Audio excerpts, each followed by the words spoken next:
Hey, Discernment listeners, today's episode is about long-distance relationships. A lot of you have been emailing me questions about long-distance relationships for a long time, and so I am finally getting to it. This is actually part 3 of my loneliness deep dive series.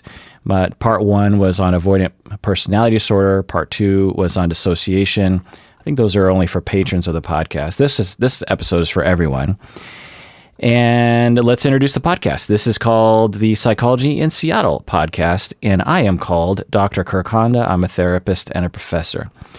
So when I Google, long-distance relationships, I find that there's a lot of simplistic or even just bad advice on the internet. Just bland things like, hey, if you're in a long-distance relationship, 5 tips of being in a long-distance relationship. Number 1, don't judge each other. Well, that's pretty obvious, right? I mean, what is specific to a long-distance relationship about not judging each other? You shouldn't judge each other in a non-long-distance relationship as well. By the way, let's do some definitions here.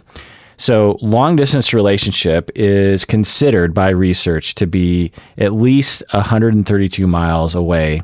All the stats that I have, by the way, are in the U.S., so it's about 2+ hours of driving, 2.5 hours of driving. So if you live 2 to 3 hours away, in all likelihood, you consider yourself to be in a long distance relationship.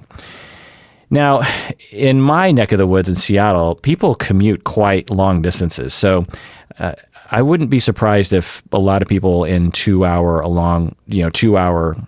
driving distance away from each other, I wouldn't be surprised if they didn't consider themselves to be in a long-distance relationship.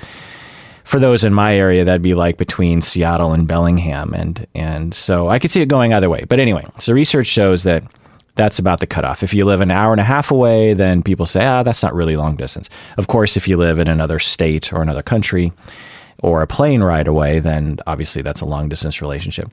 The opposite of a long-distance relationship is a geographically close relationship. Geographically close relationship. So you have long-distance relationships, or LDRs, and geographically close relationships, or GCRs. I'm going to avoid the acronyms because I just don't like to do that. All right. Prevalence. How many people are in long-distance relationships? Well, I have, again, all United States statistics, although there are statistics in other countries as well, but I just have all the stats here. The rates of long-distance romantic relationships are increasing, which makes some sense with the mobility of people and people getting various jobs in various different places, and the facilitation of online communication means that long-distance relationships are on the rise. Well, how many people currently are in long-distance relationships? Well, it's a pretty, in your mind, just take a guess. Out of all the relationships, all the marriages, people who are married, how many of them are in a long-distance relationship? Well, the Center for the Study of Long-Distance Relationships found that 3% of marriages are long-distance currently. So that's not that many. But when you count them all up, that's millions of people in the United States are in a long-distance relationship. So that's currently, but when we look at the past, in terms of like, has your marriage ever had a long-distance component to it? 10% of marriages have included a period of long distance within the first 3 years. So a typical, or one profile might be, you meet and you date for 6 months, then one person moves out of state or out of the area, and you continue dating for another year, but you're long distance, and then you move to the same town, and then you get married or whatever, that kind of thing. Or after you get married, someone gets a job, or they enter a doctoral program, and they travel across the country for a couple of years, and then you're reunited and you're fine, and you're all back together. Other research finds that 10% of couples still maintain a long-distance relationship after marriage.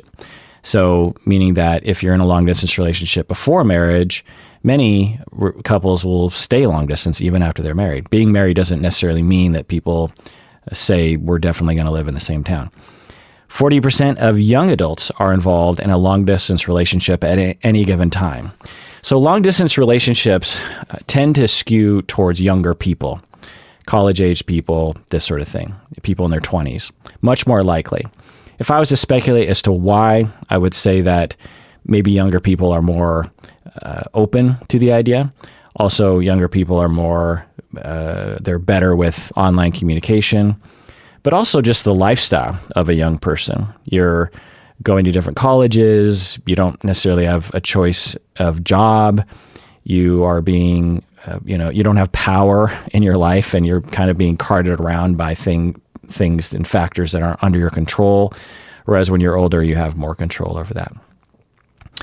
Okay, so again, 3% of marriages are long distance, but 10% have included a long distance period at some point in the marriage. So not that many, really, but a good number of people.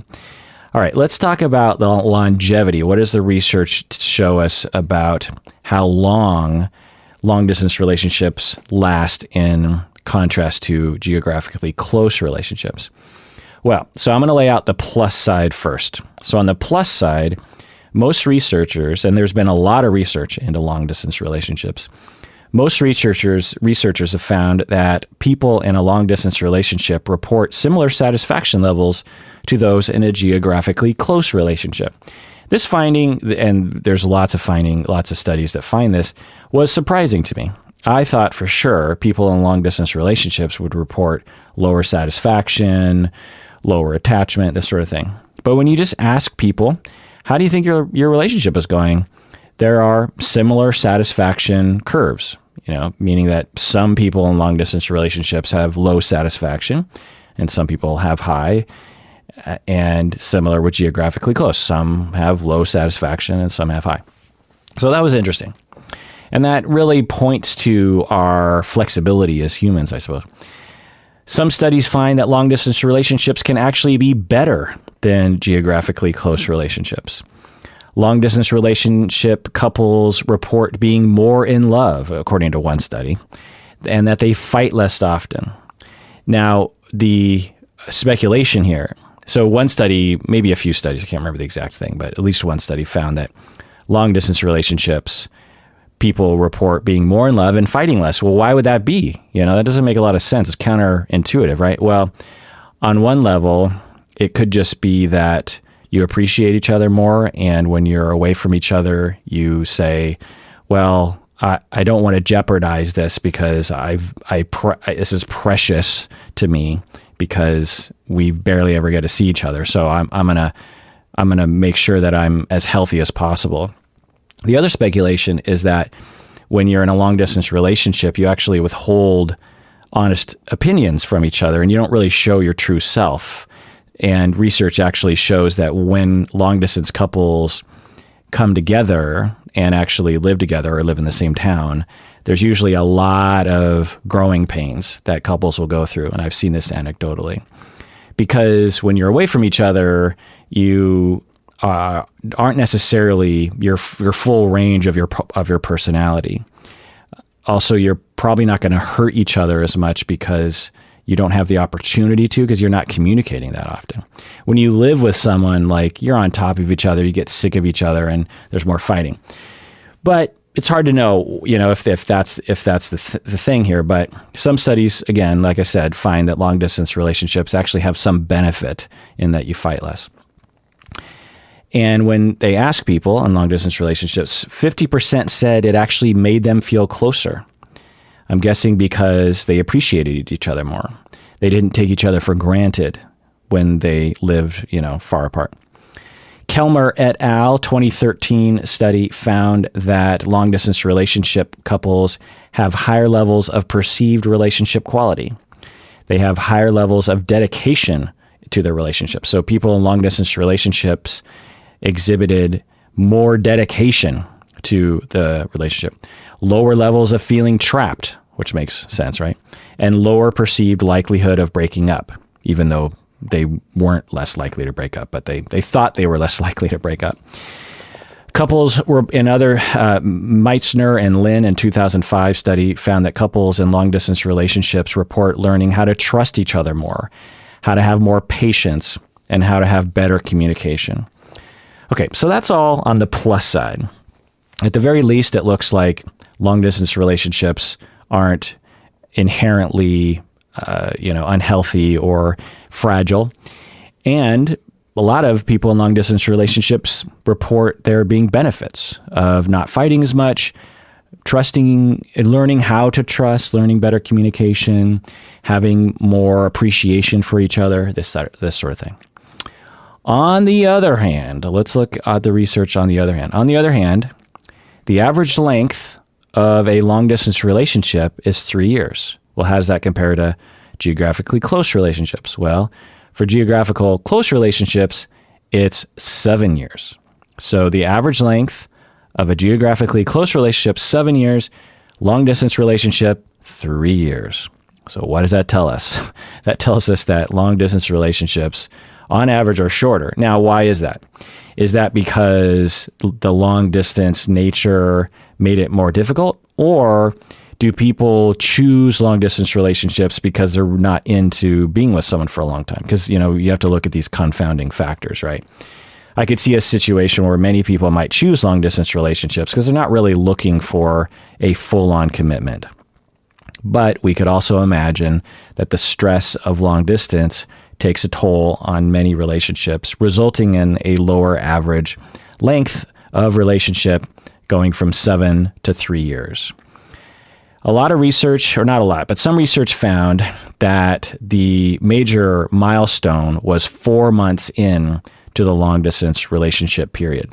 So let's say you're in a relationship in the same town for a year, and then you separate, you start a long distance relationship.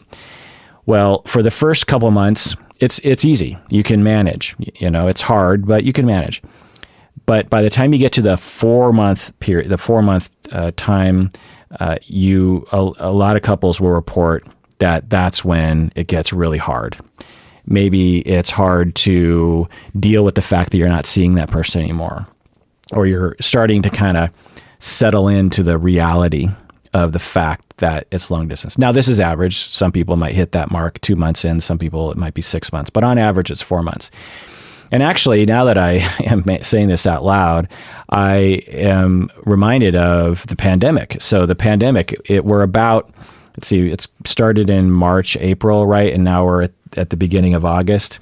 So it's about, the 4 month period. And for me, the pandemic was bad in the beginning. But after 4 or 5 months, I feel like it's hitting a new demoralization threshold where it just feels like, wait, so this is what my life is going to be like for I don't even know how long? Because even if there is a vaccine, will there be another super virus that will be, vectored from some other bat or animal somewhere? Who knows? With our society around the world right now, it's just more likely that we're going to have these kinds of things, according to experts. My dog is barking at a squirrel or a Amazon delivery person. Anyway, so on average, about 4 months into the long distance portion when things start to get difficult. 37% of long distance couples break up within 3 months of becoming geographically close. So let's unpack this for a second. So as couples are long distance, they reach an equilibrium usually, let's say a couple years. And then when those couples move in together, presumably because they're just like, oh, we can't wait to live together, they move in together. 37%, according to one study, found that when they move in together, 30% of these couples will break up within 3 months. Not moving in together, just becoming geographically close. Sorry, let me back up. So not just moving in together, which might be part of it, but just even living in the same town. So why is that? That's pretty interesting, right? Now, I'm guessing there's a range there, and this is just one study. But let's just say that a sizable minority of long-distance couples will break up when they finally move to the same town. Why is that? Well, like I said earlier, now we have to deal with the real person that I'm in a relationship with. And for those of you who watched 90 Day Fiancé with me on YouTube can maybe attest to this. There's a lot of couples who are just head over heels in love as they're talking over, FaceTime and texting and whatnot, and zero problems. And then they go on the show and they're living in the same town for a bit of time, maybe 90 days. And all this conflict immediately starts happening. Erica and Stephanie, Darcy and everyone, and all the other people. So it stands to reason, and it's another hazard. Or, there are pros and cons, I guess, to the long distance relationship. The pro is that you're more appreciative. The con is that you might not really know the other person, particularly if you started off as a long distance relationship, or it quickly converted to long distance, meaning that within the first year or so, it transitioned to long distance. It doesn't really give you time to really know each other. I think most of us will agree that in the beginning of a dating relationship, we're not exactly who we are, or it's hard to know exactly who someone is in the first, few months. Anyway, now a lot of you have emailed me asking specifically about infidelity and long-term relationships. Maybe some of you are even thinking this.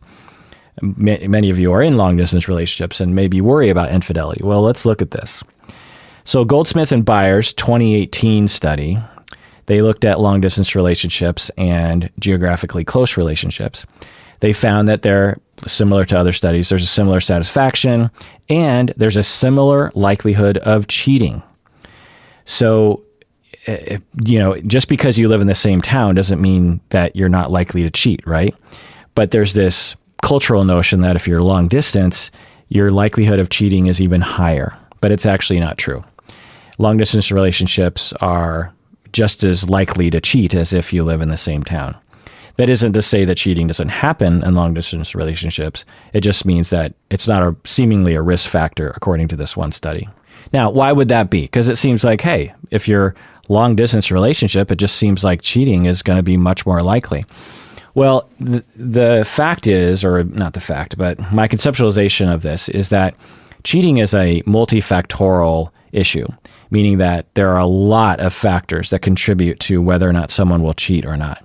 And being in a long distance, not living in the same town doesn't seem to hold a lot of weight.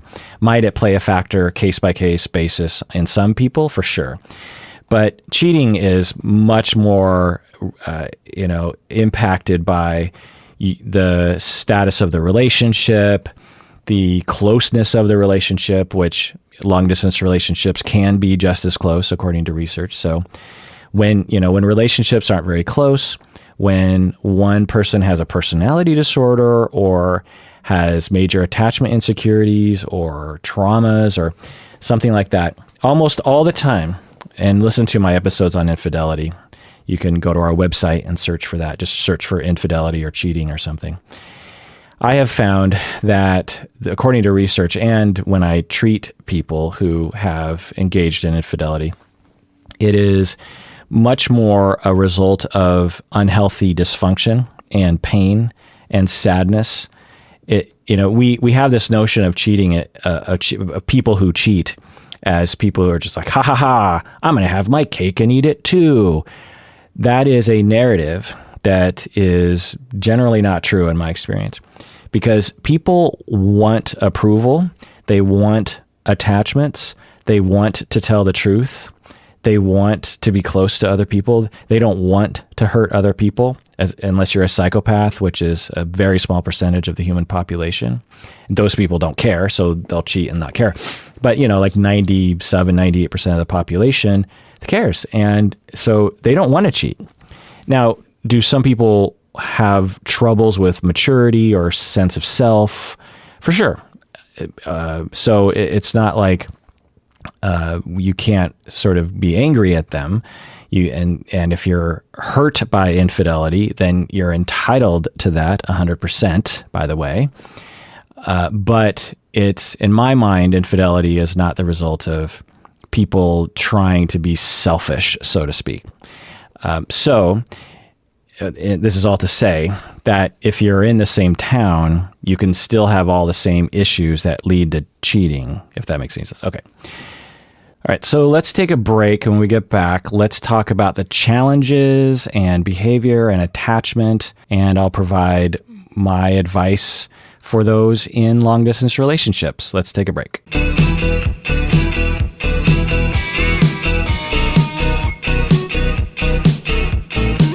All right, we're back from the break. All right, let's talk about the challenges. Well, the challenges, according to research, are that long-distance relationships, people have more depressive symptoms, which is interesting.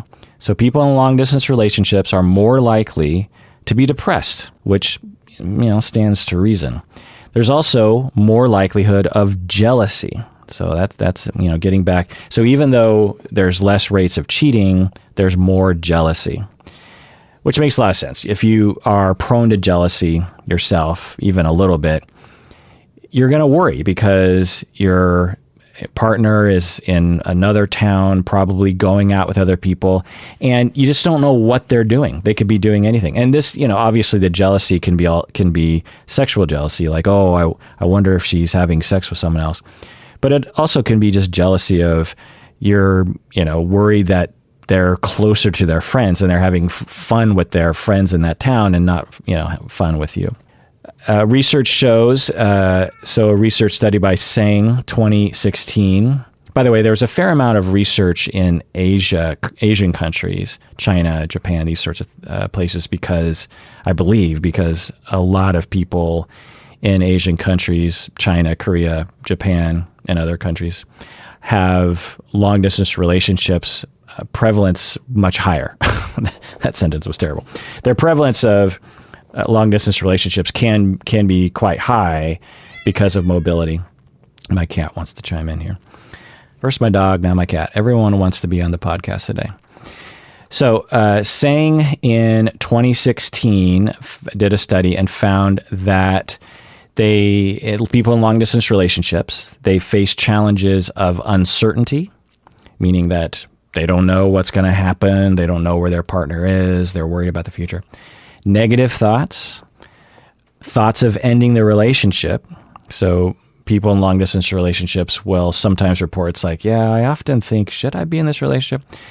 Insecurity, getting back to that jealousy part, and distrust, also jealousy part. On Kiru.com, they asked a lot of their visitors to fill out a survey about long-distance relationships and found the following percentages of challenges among their visitors. So people out there listening, what do you think is the most cited concern or challenge with long-distance relationships? When people say, when you ask them like, well, what's the worst part of being in a long-distance relationship?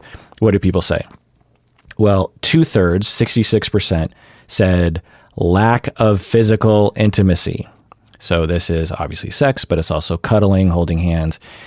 Because if you work it right, you can talk all day long, you can know what's happening in each other's lives, but you cannot physically touch the other person. So 2/3 said pretty, big concern with lack of physical intimacy. 55% said worried that their partner would meet someone else. So that's interesting.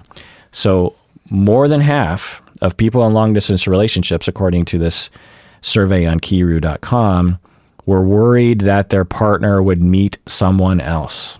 And I'm guessing that it's a much lower percentage when you live in the same town or live together.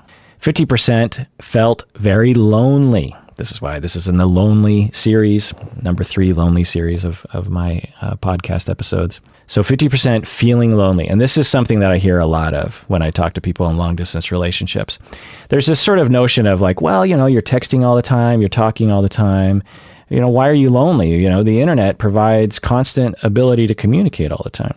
So what's the problem here? Well, we evolved to be physically close, and I'll get into more of this later. So this general sense of loneliness can really set in for people. 45% said it was a challenge because it was very expensive to visit. So remember that long-distance relationships tend to skew young, people who don't have a lot of money or any money for these kinds of plane trips and hotels, or I don't know, I guess they wouldn't stay in a hotel. But anyway, it's expensive. And it's a major barrier to being able to see each other.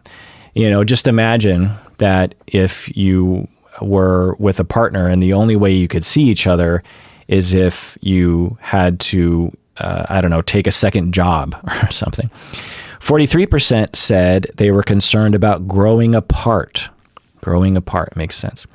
40% said it was a challenge because of lack of communication, meaning lack of enough communication. 33% said it was a problem because of the time difference. So if someone lives in London, for example, and they're dating someone in Seattle, I think that's an 8-hour difference, if I'm not mistaken. And so when someone is getting up, so if, what would it be? If someone's getting up in the morning, or it's noon in London, I believe it's like 8 or 4 in the morning in Seattle. I'm not very good with this, but anyway, the point is that because of the time difference, it's hard to match up your schedules. And so you have a hard time setting times to communicate. And if you're watching 90 Day Fiancé with me, you can hear people complain about that as well. 24% reported a difference of opinion regarding the mode of communication. So a fourth of long distance relationships will fight about, hey, I like Skype. Hey, I like Zoom. Hey, I like texting. Hey, I like telephone calls, that kind of thing. I like snail mail. Okay, so those are the challenges, and those are pretty significant, right? And a lot of people report a lot of significant challenges. Okay, let's look at behavior. What do people do? Well, according to research, Holt and Stone, 1988, found that seeing each other less than once a month means less satisfaction. So, who knows what that means, how much less satisfaction, but it seems to be that, the minimum amount of physically seeing each other on average is about once a month. And less than that, then you're going to see a drop off in satisfaction. Not with everyone, but with them. My dog is barking at someone else now. First it's the dog, now it's the cat, or then it was the cat, now it's the dog. Goldner and Swenson in 1995 found that even if the time spent together was short, couples reported an increase in satisfaction if they had high quality time together.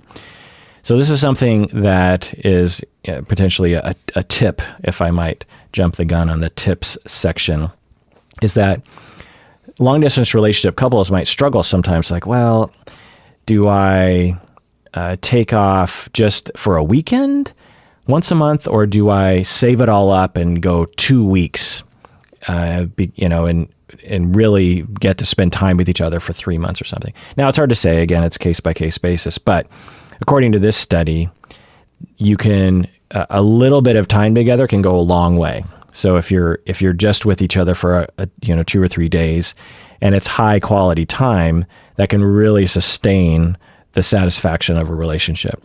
So it's not necessarily quantity; it's quality. Saulstein, 2004, interviewed 20 couples and found being together enables being apart in several ways. In that when you're together, it rejuvenates your relationship. When that weekend you're together, it rejuvenates. It reminds each other of the relationship.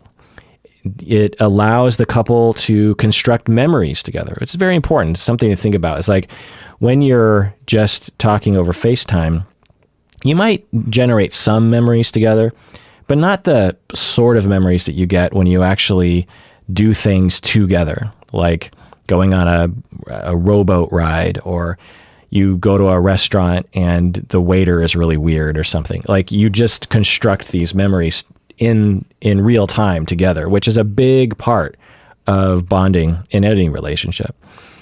Also, being together occasionally builds anticipation of seeing each other. This is another big thing, which, I'll get into when I talk about my tips, is that you need to feel anticipation of seeing each other. And when you feel that anticipation, it gives you hope. It builds energy towards each other. You're really looking forward to it, that sort of thing. And also being together occasionally will build trust. So it's very important that you have occasional in-person meetings, because it rejuvenates, you build memories, you anticipate those weekends together, and you build trust. All right, let's look at communication. So there's a lot of research on this, but not a lot of convincing research, because usually they're studying young people. And so the data tends to skew towards younger people who are much more adept at texting and video calling and this sort of thing. But I'll just conclude by saying the average communication is kind of all over the map. So, but on average, the one stat that I'm sort of bumbling this section, but on average, what I did find was that long distance relationships tended to see each other about 1.5 times per month. That's on average, but that's interesting, right? On average, long distance couples see each other about 1.5 times per month, which is recommended given that the research shows that less than once a month, then you're going to see a drop off in satisfaction. Now, some couples out there might be saying, well, we only see each other once every 3 months and we're fine. Well, that's fine. Again, it's just average. How about texting? Well, average texting ranges all over the place. So some long distance relationships don't text at all. Most do.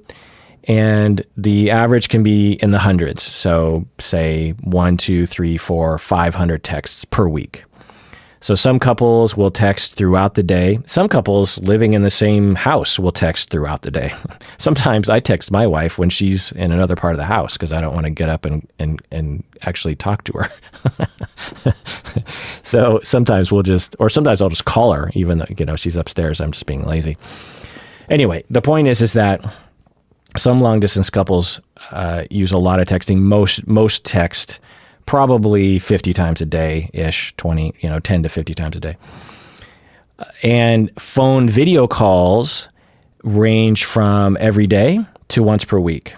So this is the piece that really varies quite a bit. Is for some long distance relationships, they will talk every day and they religiously talk on the phone every day. Some long distance couples, though, it's like, well, I don't really have anything to say. So I'll wait until our Friday phone call or something. And both of those can work. But research by Dayton and Ayler, 2002, less communication equals less satisfaction, less trust, less commitment, and more jealousy. Again, that's on average. But that's important. And it makes sense that if you only talk to each other once a month and you don't text very often, then I'm guessing the relationship is going to feel less satisfactory. There's going to be less trust, less commitment, and potential for more jealousy. Other things that I'll mention that people do sometimes is they will do what you call background Skype or background Zoom, meaning that you just turn on Zoom and you just hang out together the way you might if you were sitting next to each other. If you're sitting next to each other in your apartment or your house, you're not constantly talking to each other, right? You both might, one person might be on their laptop, the other person might be on their phone, those kinds of things. And so having Zoom on in the background means that you just have contact with the other person. Like, oh, I see them doing something. It just feels good to know what they're up to. And if I wanted to say something, I could. So sometimes people will do that. Or playing games together, having activities together, which I recommend. Anyway. All right, so let's talk about attachment theory for a second here, because I'm all about the attachment theory, as y'all know. So in short, and again, if you want to hear the long version of this, listen to my several hours of attachment theory deep dive by becoming a patron. When you become a patron, you'll get access to it on your phone or wherever you listen. In short, we evolved to feel stress, sadness, and pain when we're away from our attachment figures. Basically, and sometimes, when I first discovered this notion, it really changed the way I see emotions in that emotions motivate us. So I'm sort of tripping over my words today, but when I first learned, I don't remember who taught me this years ago, that emotions serve a purpose to motivate, okay? Because I don't know about you, but I thought of emotions just like, it's just sort of this side effect of life. Like I'm watching a movie and I'm crying and I'm sad. It's just sort of this result of life. But one way to look at emotions, and it's not always this way, but I find it very useful to look at emotions this way, is that emotions we evolved them to motivate behavior, to motivate us to do things. I feel hungry and I'm motivated to eat food. I'm thirsty, I'm motivated to drink water. I feel these aren't necessarily emotions. We might not call these emotions, but you can call them like an emergent feeling. I have to go to the bathroom, so motivates me to go to the bathroom. Well, sadness and stress is there to teach us what is bad. Like walking up to a cliff and looking over the edge, we get scared. Why? Because we evolved to feel a stress response, because those who didn't feel that stress response might walk too close to the edge of a cliff. Those who felt the stress response are motivated to walk away from the edge of the cliff, and the stress level goes down. Closer to the cliff, more stress. Move away from the cliff, less stress. And you become very aware of that as you age. And so we also evolved, because we're extremely social creatures, to feel stress and sadness and pain, physical pain, when we are separated from our kin, from our loved ones. And that motivates us to seek those people out. This happens from birth. When a 6-month-old child is separated from their parents, the 6-month-old child, you'll visibly see the child scream and cry, but what the child is feeling is stress and sadness and pain, and they're crying as a result, because that motivates the crying. Actually, is this feedback loop. It motivates the parents to, run back to the kid. And so we evolved that. We're very social creatures, and we don't survive on our own, particularly back in the olden times. And so when we have chronic separation that is facilitated by a long-distance relationship, it leads to all sorts of problems: loneliness and sadness and jealousy and anger and putting up walls and giving up on relationships altogether. Even developing weird political beliefs, I believe, emerges from chronic separation and chronic attachment injury. Physical ailments, addiction, all these things have been shown by research to be linked to chronic separation, chronic loneliness, and chronic attachment needs not being met. So in a long-distance relationship, now, when we look at the research, long-distance relationships can be very satisfying. So how does that work? Well, again, it's the communication and the seeing each other as frequently as you need to. But we also see that long-distance relationships don't tend to last as long, according to some research. So does that point to this issue of attachment being challenged? So I have a profile. This isn't all long-distance relationships, but I've seen a profile of long-distance relationships where the members of the long-distance relationship will just try to have optimism. Because they're sort of forced to be long-distance, and they are trying to make the best of it. So they're looking on the bright side. This is going to work. Or, well, there's no other way to make this work because I got to get my doctorate in Chicago and she lives in Minneapolis or something. And you just try to make it work. So you're being optimistic. Meanwhile, in the background, all these bad things are starting to happen.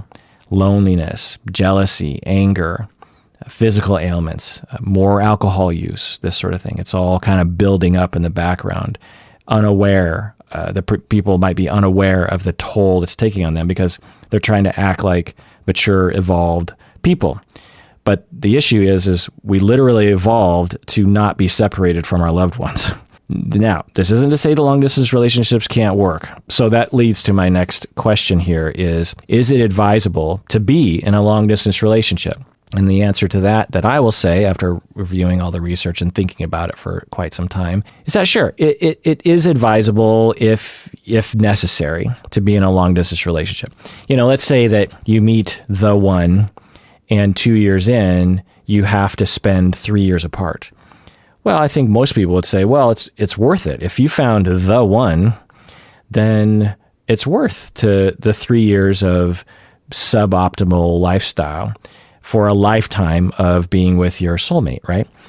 So it's all a matter of sacrifice. But the thing here is I would avoid it if possible. I would avoid it if possible because of the lower success rate and all the complications that happen. That there's always complications and challenges to any relationship. You don't want to add to it by choosing a long-distance relationship. Now, for some people, they might really love long-distance relationships because they want their own space, this kind of thing. But even those people, when I really investigate it, I find them to be suffering quite a bit. So I would try to avoid it if possible. Again, sometimes it's totally necessary.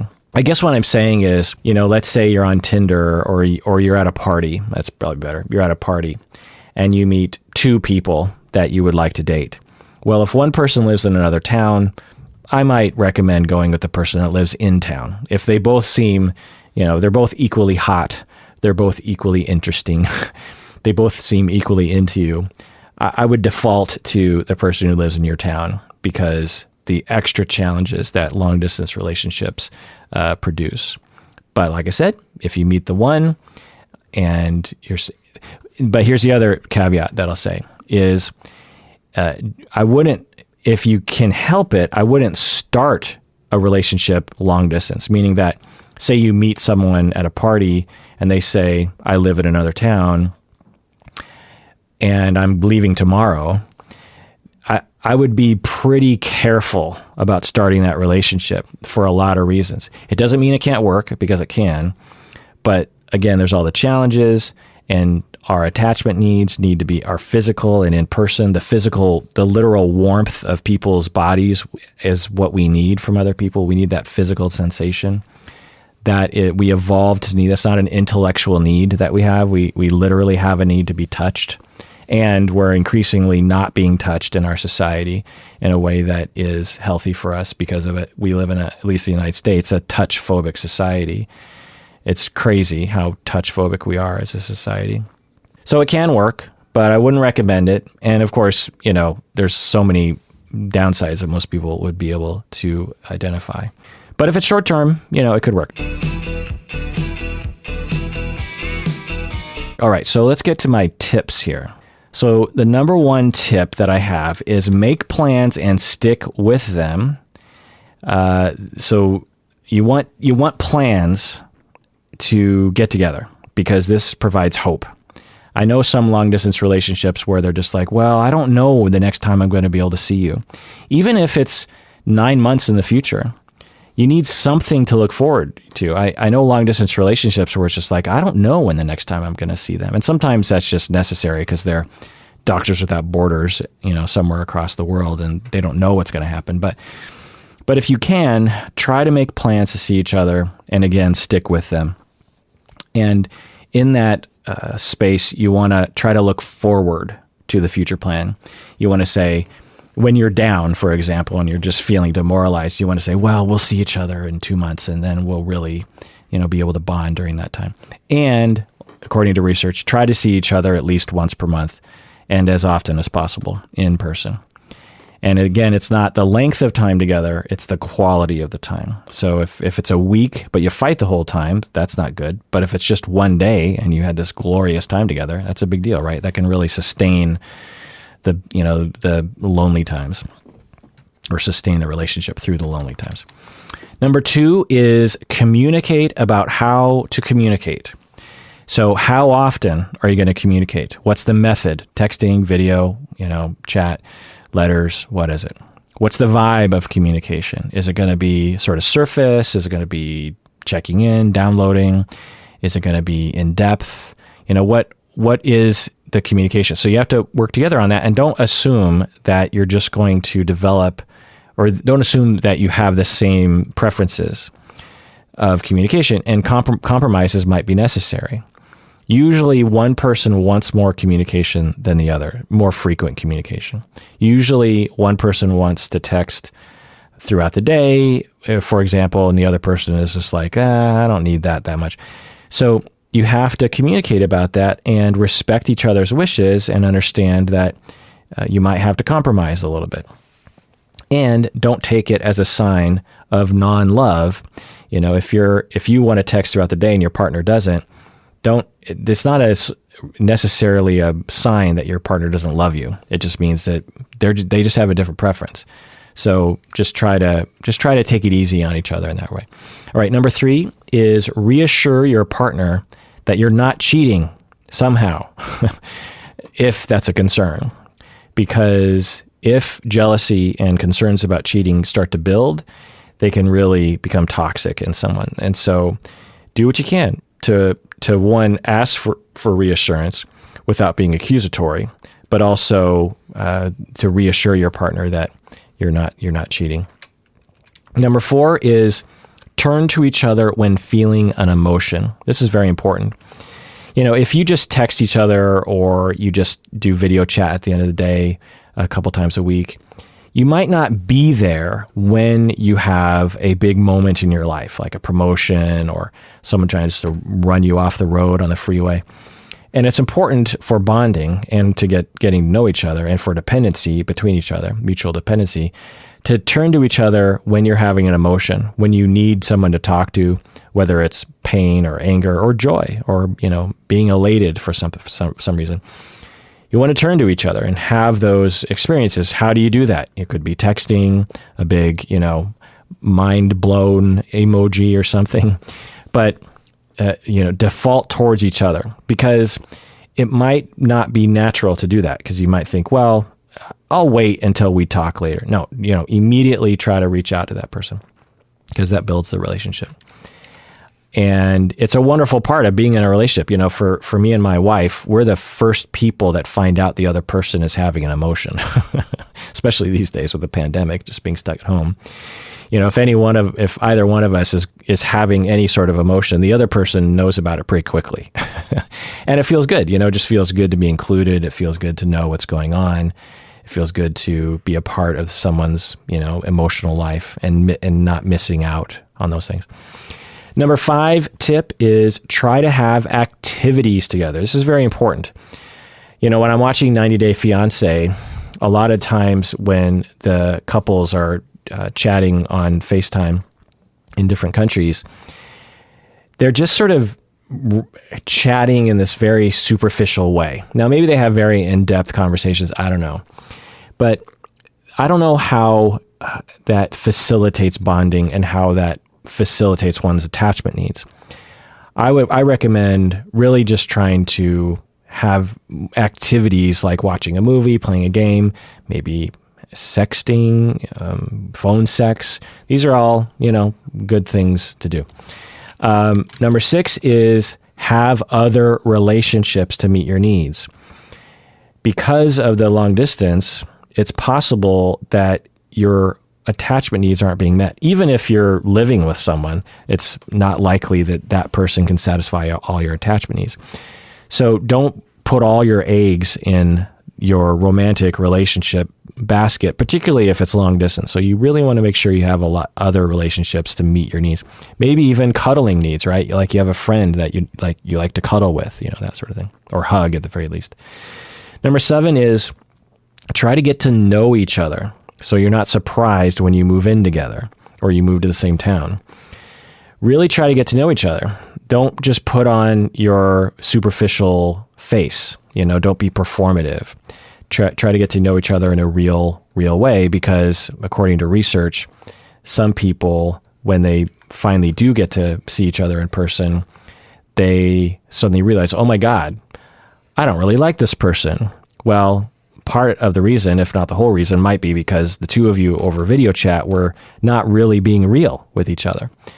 So you could save yourself a lot of time by finding out whether or not this person is good for you by trying to cultivate real communication exchanges between the two of you. Be vulnerable, be real, be your regular self. That's important. And we've seen that on 90 Day Fiancé, where people will put on a face. Some people accused Stephanie and Erica, Stephanie of putting on some kind of fake self before they met up, and then they found out they didn't really like each other. So those are my 7 tips for being in a long-distance relationship. What is it like for you in a long-distance relationship? I am curious. Did any of this resonate with you? Because I just rattled off a lot of things. Do you have any additional tips that I could add to the list? What do you think of the research findings that I spouted? All of that stuff. Everyone out there, please take care of yourself. And those in long distance relationships, I hope you are bonding well and take care of each other, because you deserve it. You really, really do.